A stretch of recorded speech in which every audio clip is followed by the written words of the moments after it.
அந்த விஷயத்தை பத்தி நம்ம பேச வேண்டாம். ஏன்னா அவங்க ஆல்ரெடி அந்த பொண்ணை கல்யாணம் பண்ணி கொடுத்துட்டாரு. சோ அத பத்தி நம்ம இப்ப பேச வேணாம். இப்ப நம்ம பேச வேண்டியது உங்க பிரச்சனை. இவங்க 2 பேரும் சந்தோஷமா வாழணும்னு ஆசைப்படுறீங்களா? வேணாமா, என் பொண்ணை என்ன தனியா அனுப்பிச்சிருக்கு. இவங்களுக்குள்ள நான் காலம் புல்லா பட முடியாது. நானே பட முடியாது உங்ககிட்ட. நான் பட முடியாது. நீதான் போற, நீதான் போற. போல் பேசுங்க. நானா போறேன்? நான் போல. என் புள்ளைய ஒதுக்கி வைக்கணும். நீ பண்ண பாரு. ஏங்க அப்பா என் தம்பி போடாடி பாரு, பாத்து இருக்கணும். எல்லாம் நல்லா சொல்றாரு. நான் என்ன பாருமா எப்படி பண்றீங்க பாருமா. இங்க இப்படி இருக்கும் போதே பாருங்க, உங்க 2 பேருக்கு நடுவுல இருக்கிற பிரச்சனை தான் இன்னைக்கு அவங்க 2 பேருக்கு நடுவுல பிரச்சனையா மாறி இருக்கு. இவர்கிட்ட உங்களுக்கு இருக்கிற கோபம் தான் நீங்க உங்க பையன்கிட்ட சொல்லி உங்க பையன் அந்த கோபத்தை அவன் மனைவி மேல காமிக்கிறாங்க. கண்டிப்பா அவங்க 2 பேரும் சேர்ந்து வாழணுமா? அதுக்குதான் நீங்க ட்ரை பண்ணும். அவங்கள பிரிச்சு வைக்கிறது முறை இல்லைங்க.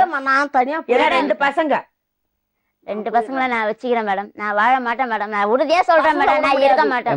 இன்னும் கொஞ்ச நாள் அந்த பொண்ணு சேர்ந்தா அந்த பொண்ணு செத்து போயிடுமா? ஆமா, இந்த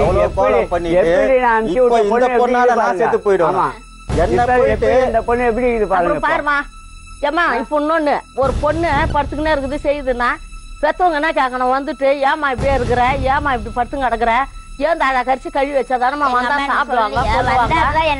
கேட்க மாட்டாங்களா?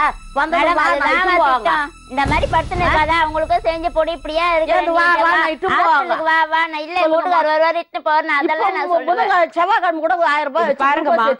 உங்க மருமக உங்க பையன் கூட வாழணுமா வேணாமா? வாழணும் தான். நான் போய் எடுத்துக்கின்னு வர்றாங்க. ஆசைப்படுறேன். சரி, அப்ப கொஞ்சம் வழியில இல்லைங்க, கொஞ்சம் வெயிட் பண்ணுங்க.